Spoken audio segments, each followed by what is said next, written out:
ఎవరుంటే చాలు? స్వార్థ ప్రియుల లోకములో ఏమండి స్నేహబంధం దేవుడై ఉన్నాడు.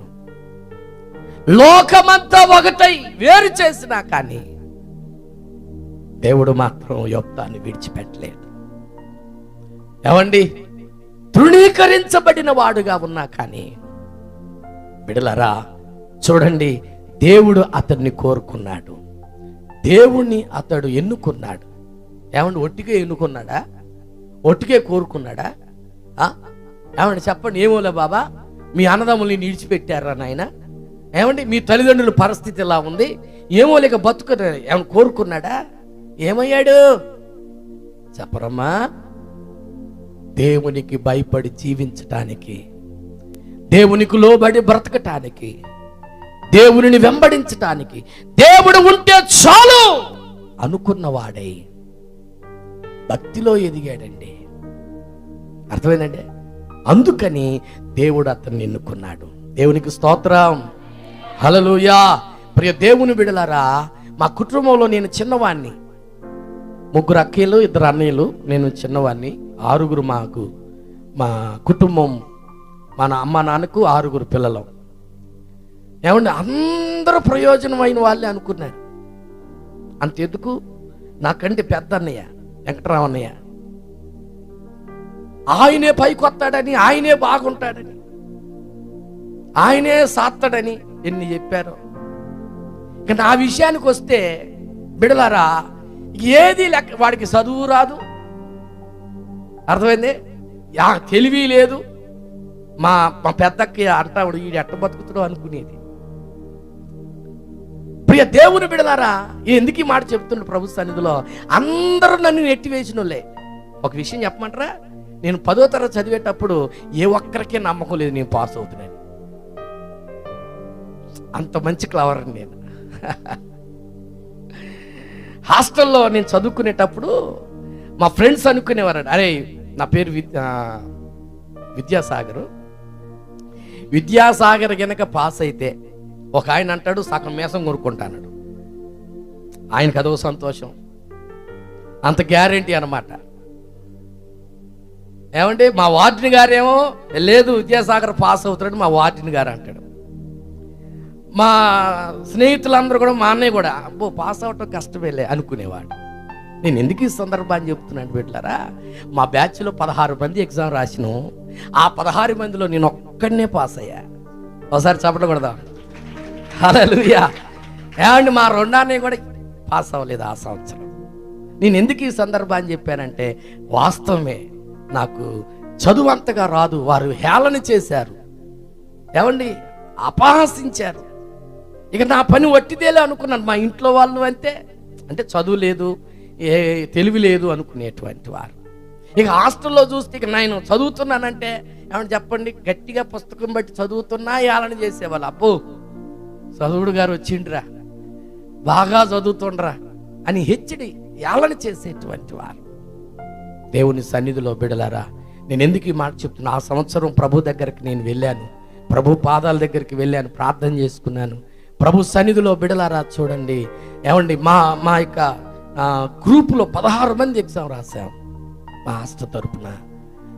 నేను ఒక్కనే పాస్ అయ్యాను. వాస్తవం, ఎంత ఆశ్చర్యమో.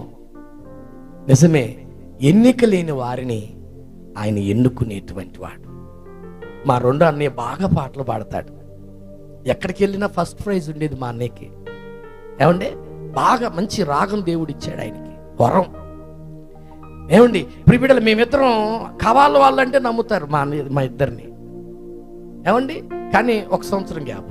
బిడలారా, మా అన్నయ్య అనేవాడు, చిన్నోడా నువ్వు ఎక్కడ పాట పాడొద్దు, ఎందుకంటే పాటకున్న ఆ వాల్యుయేషన్, ఇంగ్లీష్ వస్తుందండి, ఆ వాల్యూ పోతుంది, నువ్వు పాడొద్దు అని నన్ను ఇబ్బంది పెట్టేవాడు.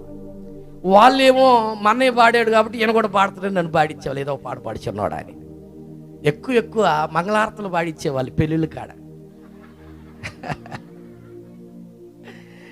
నిజమండి. అప్పుడు చిన్న వయసు కాబట్టి నాకు అంతకు వచ్చేవి కాదు. ఆ వచ్చిరాని పాటలే ఏమి సంతోషం పడేది. మా అన్నయ్య నన్ను ఇబ్బంది పెట్టేవాడు.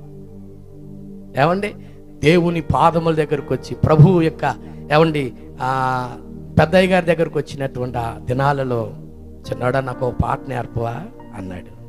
నాకు ఆ మాట గుర్తొచ్చింది.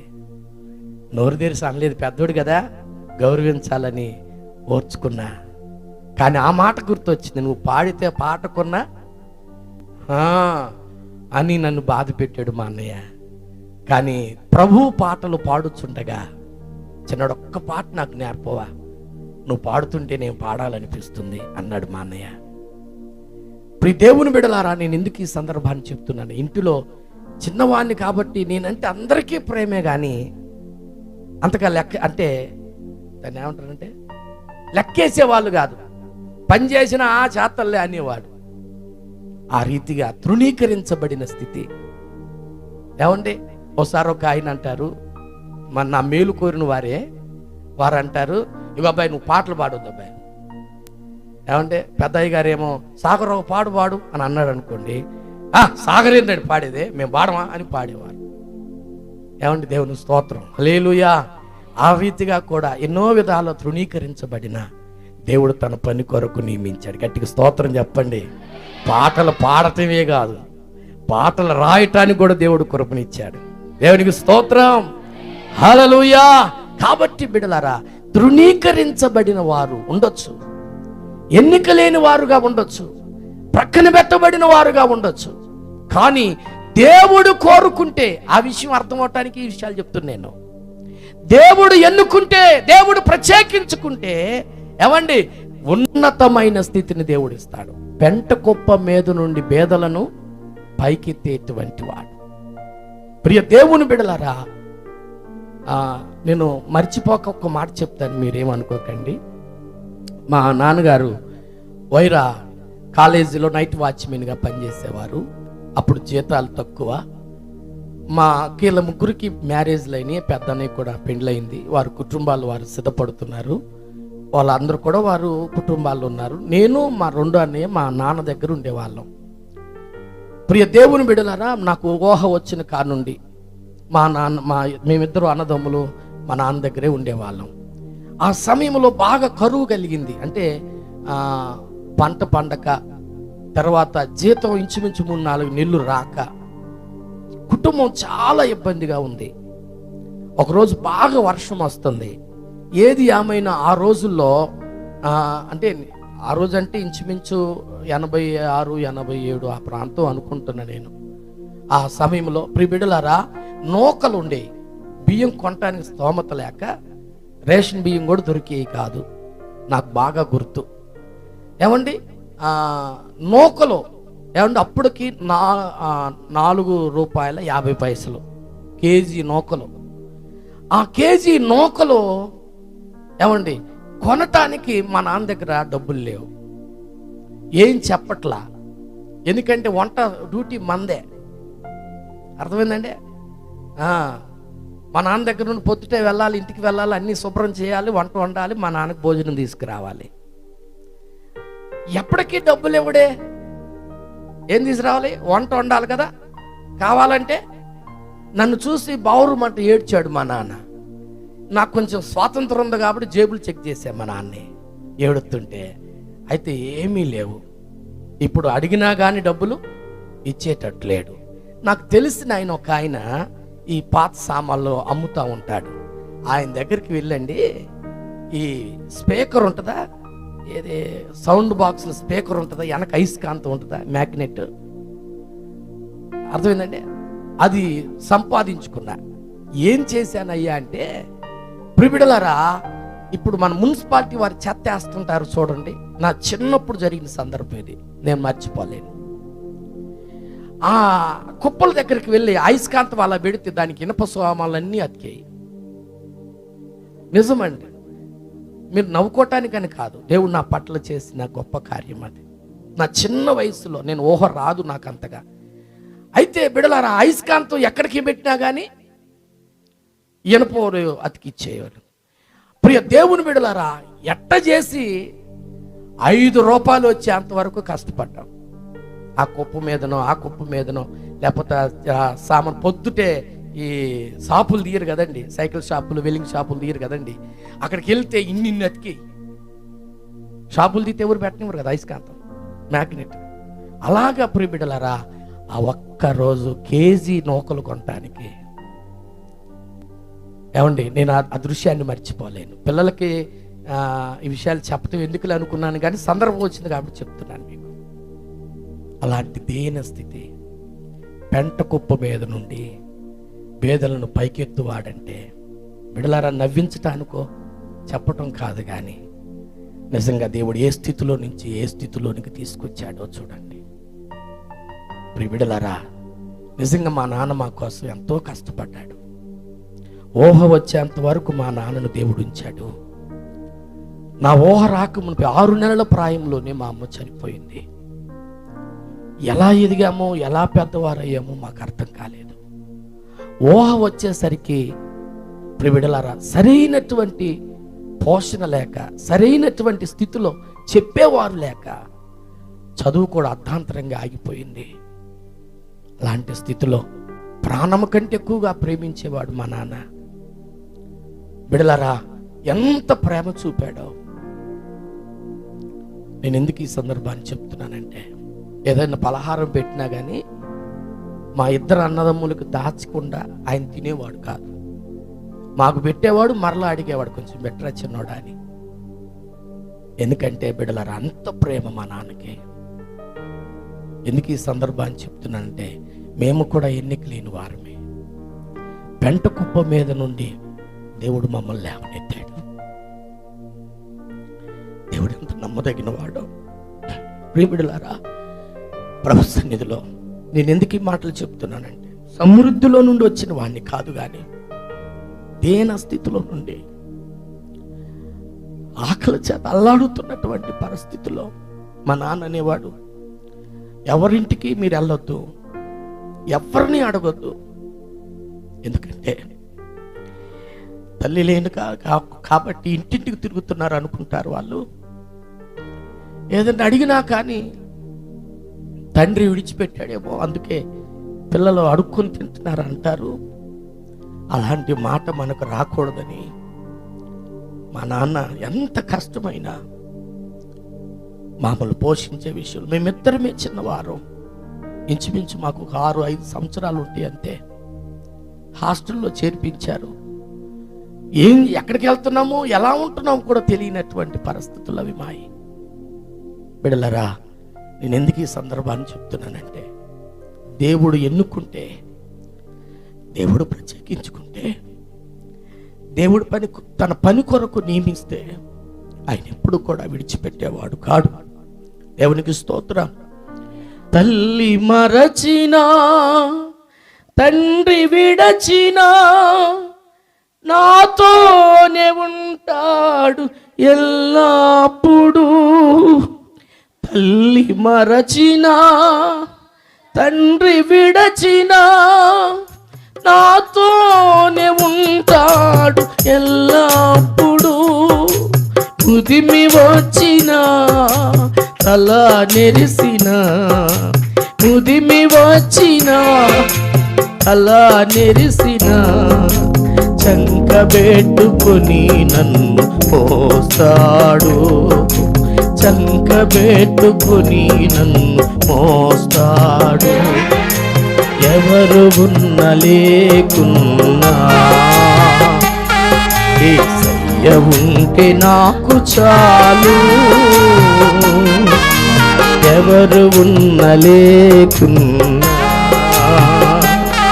యేసయ్య ఉంటే నాకు చాలు. అందరి ప్రేమ అంతంత వరకే, యేసయ్య ప్రేమ అంతము వరకు. అందరి ప్రేమ అంతంత వరకే, యేసయ్య ప్రేమ అంతము వరకు.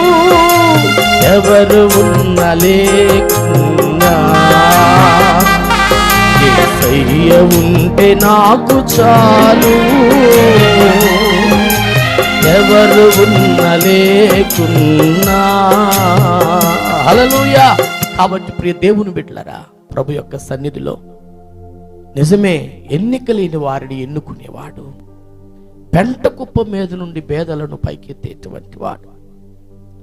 నిజంగా ప్రిబిడలరా, ప్రభు యొక్క సన్నిధిలో ఆ విషయాలు నేను ఎప్పుడూ మర్చిపోలేను. దేవుడు నా పట్ల చేసిన మేలులు, అద్భుతాలు, కొన్ని విషయాలు అమ్మగారు కూడా తెలియపరచలేదు, కానీ నేను మర్చిపోలేను. తృణీకరించబడిన నన్ను, ఎన్నిక లేని వాణిగా ఉన్న నన్ను ఒక మంచి దైవజనుని యొద్దకు నన్ను నడిపించి ప్రయోజకుని అయ్యేంత వరకు కూడా ఆ దైవజనుల దగ్గర వారు నాకు ఎంతో ప్రేమ చూపారు. తల్లిదండ్రులు లేని లోటు వారు తీర్చారు. నిజంగా ఎంత ప్రేమ చూపారంటే, ఒక మంచి దైవ సేవకుడు నీవు కావాలి, నువ్వు ప్రయోజకుడు కావాలి అనేవారు. నేను చేస్తున్నటువంటి ఆ పరిచర్యలో అమ్మగారు, పెద్దమ్మగారు అనేది, సముద్రంలో వేసినా నువ్వు ఎదురెక్కొస్తావు నాన్న అనేవారు. దేవుని సంఘ విషయంలో, దేవుని పని విషయంలో దేవుడు నిన్ను అన్యాయం చేయవాడు కాదు అని దైవజనులు, దైవజనురాళ్ళు, అమ్మగారు, అయ్యగారు ఎంతగానో నా కొరకు ప్రార్థన చేసి నన్ను బలపరిచి ప్రభు యొక్క సేవలో అడుగు పెట్టాను. దేవుని సేవకు వచ్చేటప్పుడు ప్రిబిడలారా, నా జీవితంలో మరుపు రానటువంటి ఆ విషయాలన్నీ కూడా దేవుడు నా ముందుంచి, నువ్వే స్థితిలో నుంచి పిలువబడ్డావో, నువ్వే స్థితిలో నుంచి లేపబడ్డావో, నువ్వే స్థితిలో నుంచి ఏ స్థితిలోనికి తీసుకొచ్చావో దాన్ని మర్చిపోకూడదు. నేను చాలాసార్లు ప్రసంగాలు చెప్తున్నప్పుడు, నేను ఆ ప్రసంగానికి సిద్ధపడేటప్పుడు ప్రభు సన్నిధిలో ఏడ్చి, ప్రభు నాకు ఈ స్థితిని ఇచ్చావని, నేను మర్చిపోకూడదయ్యా అని, ఒకవేళ మరిచినట్లుగా ఉంటే నన్ను క్షమించని ప్రాధేయపడి దేవుని సువార్త చెప్పడానికి నిలబడుతున్నాను. ప్రిబిడలారా, నమ్మదగిన దేవుడు ఆశీర్వదించాలి, కానీ దేవుడు ఎన్నుకోవాలి, కానీ తన బిడ్డలు ఎన్నడూ కూడా విడిచిపెట్టువాడు కాదు.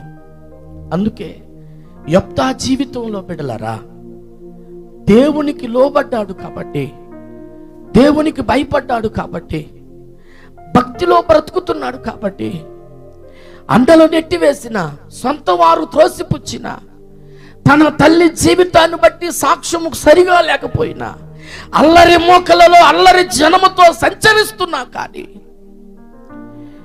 యొప్తాను దేవుడు కోరుకున్నాడంటే, యొప్తా అనుకున్నాడు, నాకు దేవుడు ఉంటే చాలని. ఎవరు అనుకున్నారండి? ఎవరున్నా లేకపోయినా, దేవుడు లేకపోతే, ఎవండి, దేవుడు లేకపోతే ఎవరేం చేయగలం? అందుకే ప్రిబిడలారా, నమ్మదగినటువంటి దేవుడు యొప్తాను దేవుడు ఎన్నుకున్నాడు. దేవుడి నామానికి స్తోత్రం, హల్లెలూయా. యొప్తా భక్తి కలిగిన వాడు, యొప్తా ప్రార్థనా జీవితం కలిగిన వాడు, యొప్తా దేవుని యందు విశ్వాసం ఉంచినటువంటి వాడు, యొప్తా నిజముగా దేవుని ఆత్మ చేత నింపబడి నడిపించబడుతున్నటువంటి వాడు. యొప్తా ప్రిబిడలారా చూడండి, దేవుని ప్రజలైన ఇశ్రాయేలు పక్షముగా యుద్ధము చేయటానికి వెనుకాడలేదు. మీరు మాట్లాడతారు కదా అప్పుడప్పుడు, అందితే జుట్టు లేకపోతే కాళ్ళు అంటారే, ఈ పెద్దలు కూడా వచ్చి అప్పుడేమో తరిమేశారు, ఇప్పుడేమో కావాలని కోరుకుంటున్నారు. అవును కదండి? నీవే వచ్చి మాకు ఎలా ఉండాలి తెలుసా? అధిపతిగా ఉండాలి, న్యాయాధిపతిగా ఉండాలి, రాజుగా ఉండాలి. అర్థమైందా? రాజుగా ఉండాలి. అలాంటి పరిస్థితుల్లో ప్రియ బిడ్డలారా చూడండి, ఆయన అంటాడు, ఇదిగో మీరు మాట మార్చొద్దు, నేను మీ మీద అధిపతిగా ఉంటానంటేనే నేను వస్తా. ఎందుకంటే మీ బుద్ధులు, మీ గుణాలు, మీ ఆలోచనలు, మీ తలంపులు, మీ నడవడిక, మీ విషయాలన్నీ నాకు బాగా తెలుసు అన్నట్టుగానేమో నన్ను అధిపతినిగా చేస్తేనే వస్తా అంటాడు. అట్టగేనయ్యా రండి అయ్యా అన్నాడు. ఏం చేయాలి? ఏమీ లేదు, మా పక్షముగా నీ ఉండి అమోనీయులతో యుద్ధం చేయాలి. ఒకవేళ యుద్ధంలో చనిపోతే వాడే పోతాడు, నష్టం ఏంటి మాకు? అదే కదండి, యుద్ధంలో చనిపోతే ఎవరికి నష్టం అంటే? యొప్తాకా లేకపోతే ఇలాది పెద్దలక మీరేం మాట్లాడతలా. నువ్వు వచ్చి మా కోసం యుద్ధం చేయి, నిన్నే రాజుని చేస్తావంటారు పెద్దలు. అయితే బిడ్డలారా గమనించండి, ఒకవేళ యుద్ధంలో ఓడిపోతే ఎవరికి నష్టం? యెఫ్తాకే. ప్రియ దేవుని బిడ్డలారా, ప్రభు యొక్క సన్నిధిలో యెఫ్తా ఏం చేశాడో తెలుసునా? వాళ్ళందరినీ సర్లే వస్తలే పండి అని చెప్పి యెఫ్తా మిస్పాలో దేవుని సన్నిధిలో ప్రార్థన చేస్తున్నాడు. దేవునికి స్తోత్రం, హల్లెలూయా. దేవా, నువ్వు ఎంత గొప్పవాడివయ్యా. తృణీకరించబడిన నేను ఎవరైతే తృణీకరించారో మరలా వారే వచ్చి నా దగ్గర అడిగేటట్టు చేశావు. ఒకవేళ నేను యుద్ధంలో చనిపోయినా ఎవరికీ నష్టం కాదు, నా కుటుంబానికే నష్టం. అమ్మ వినాలి, నాకు నా కుటుంబానికే నష్టం. కానీ యుద్ధంలో నువ్వు జయమిస్తే, యుద్ధంలో నేను గెలిచి వస్తే, నా ఇంటి ద్వారము గుండా ఏదైనా వస్తే మొట్టమొదటగా దాన్ని బలిగా ఇస్తాను అని చెప్పాడు. ఏమండి, ప్రార్థన చేశాడు. నేను ఎందుకు ఈ మాట చెప్తున్నానంటే, బంధువులు వచ్చినా రాకపోయినా, బంధువులు ఉన్నా లేకపోయినా యెఫ్తాకు దేవుడు ఉన్నాడు. గట్టిగా స్తోత్రం చెప్పండి. నీ జీవితంలో అలాంటి పరిస్థితులు ఎదురవుతున్నాయి ఆ సహోదరుడు, ఆ సహోదరి. దేవుడు ఉంటే చాలు, దేవుడు ఉంటే చాలు. ఒకవేళ ఎదుగో యుద్ధానికి వెళుతున్న పరిస్థితులు, శ్రమలు, శోధనలు, ఇరుకులు, ఇబ్బందులు ఎదుర్కొంటున్నటువంటి నీ జీవితంలో సహాయం చేసేవారు లేరని, ఆదరించేవారు లేరని, బలపరిచేవారు లేరని, ఏమంటే ఒకవేళ నీవు ఇగో దుఃఖపడుతున్నావేమో, ఇంతవరకు పోషించిన వాడు, ఇంతవరకు నడిపించిన వాడు, ఇంతవరకు ఏమండి ఆదరించి బలపరిచినటువంటి దేవుడు యుద్ధములోనైనా ఆయన నీకు తోడై ఉండేటువంటి వాడు. గట్టిగా స్తోత్రం చెబుదాం. హల్లెలూయా. ఎన్నిక లేని వాడు, తృణీకరించబడిన వాడు యెఫ్తా విశ్వాస వీరుడు, యెఫ్తా ప్రార్థనాపరుడు, యెఫ్తా దేవుడే న్యాయకర్తని, దేవుడే న్యాయము తీర్చువాడని తన జీవితాన్ని దేవునికి అప్పగించుకునేటువంటి వాడు. యెఫ్తా దేవుని అభిషేకము కలిగిన వాడై దేవుని ఆత్మచేత నింపబడి నడిపించబడేటువంటి వాడుగా ఉన్నాడు. యెఫ్తా దేవుని సన్నిధిలో యుద్ధానికి రెడీ అనేవాడుగా ఉండేవాడు. యుద్ధం చేయటానికి సిద్ధపడిన వాడు. మొక్కుబడి చెల్లించే విషయంలో కన్న కూతురు, ఒక్కతే కూతురు దేవునికి బలి ఇవ్వటానికి మాట తప్పకుండా అర్పించినట్టు వాక్యం చెప్తుంది. యెఫ్తా మాట తప్పేవాడు కాడు. ఎన్ని మాటలు విన్నామండి? నేను ఒక్కటే వివరించాను, కానీ 7 ప్రత్యేకతలు యెఫ్తా జీవితంలో ఉన్నాయి. 1, ఆయన తృణీకరించబడిన వాడు.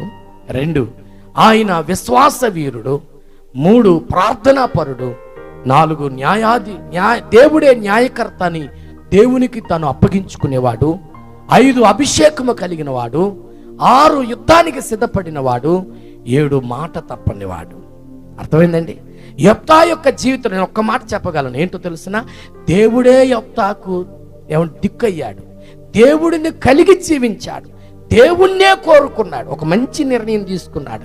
అల్లర చిల్లరగా తిరగటం మానేసి, ఏమండి ఇగో హేళన చేత అపహాసిస్తున్నటువంటి వారు నోరు మూయించులాగున సిగ్గుపరిచిన వారు సిగ్గుపడినట్లుగా బ్రతికాడండి యెఫ్తా. అది తన జీవిత రహస్యం. కాబట్టి దేవుడే మనకు దిక్కు, దేవుడే మనకు కావాలి. దేవుని సన్నిధిలో ఆ రీతిగా మనము కూడా సిద్ధపడి ఆత్మీయతలో ముందుకు సాగుతాం.